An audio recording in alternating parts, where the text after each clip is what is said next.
Hi, third grade. Today we're going to read more of a silly story. This is something that I'm sure many of you have read in our classroom library, but it's one of my favorites when I'm looking for something funny. It does teach a good message about perseverance. Perseverance is when you have a lot of grit and you don't give up no matter what. So we're going to learn about some extremely cute animals operating heavy machinery. And this book is by David Gordon.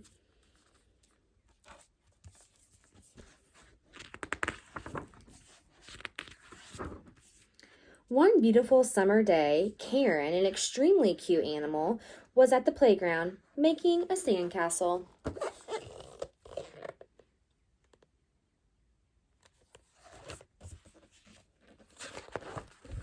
Skylar appeared out of nowhere. Hey, guess what? This is my sandbox, and I say no stupid sandcastles. He stomped, he smashed, and he walked off laughing.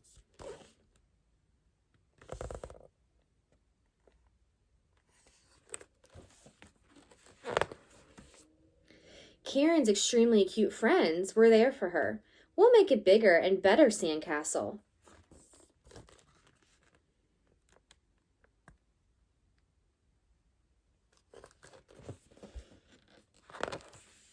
Skylar came back with his buddies, Mike and Trent.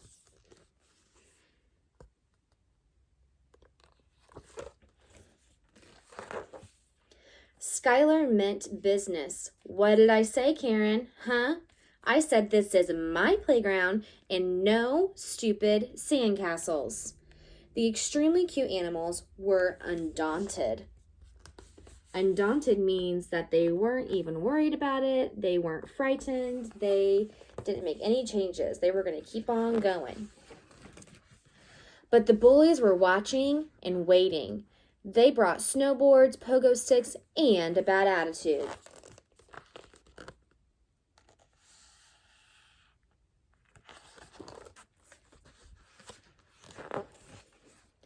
That didn't stop Karen and her friends. The extremely cute animals started building a sandcastle that was bigger and better than ever before.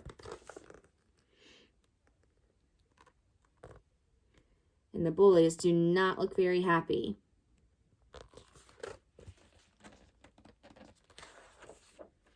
The bullies sprayed and they spattered and they soaked that sandcastle down.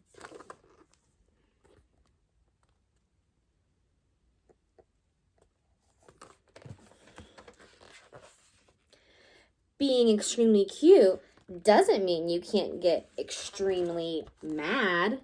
Look at those angry faces. They've had enough of those bullies. An hour later, Karen came back with the biggest, baddest, loudest bulldozer she could find. Move your booties. We have a job to do.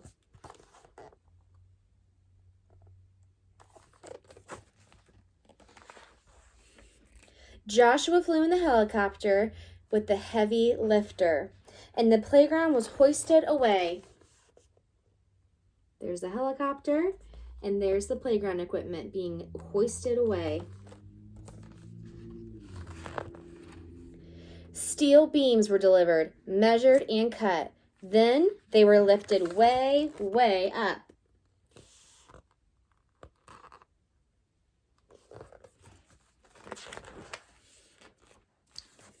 This is Karen working.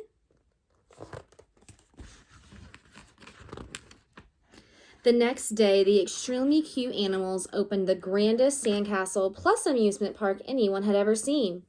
There were roller coasters, water slides, and a Ferris wheel, bumper cars and bumper boats and carousels, a tilt-a-whirl, bungee jumping, and a climbing wall.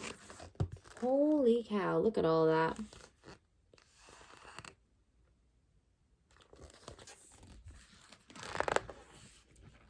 Best of all, no bullies allowed.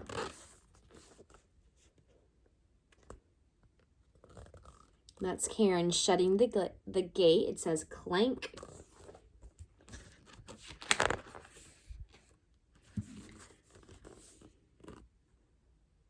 Those are the bullies, not really enjoying this, being locked out of the amusement park.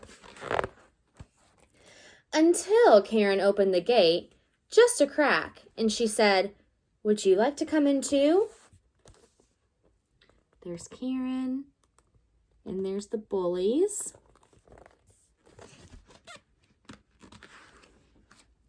Skylar, Mike, and Trent were nervous. They knew the extremely cute animals were extremely angry with them.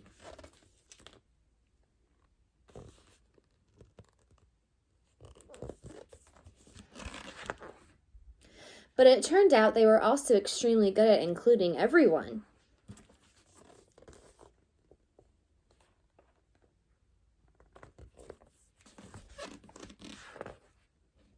From that day on, everyone had an extremely great time riding and racing and even stomping and smashing. So it looks like they built a little area where the bullies were able to smash up sandcastles if they wanted to. And that's the end. All right, so down below for your discussion question, you guys are going to tell me about a time that you have included other people, maybe at recess or when you were playing at home. So brainstorm some ideas of when you've been inclusive and share that with me with complete sentences below. Bye, third grade.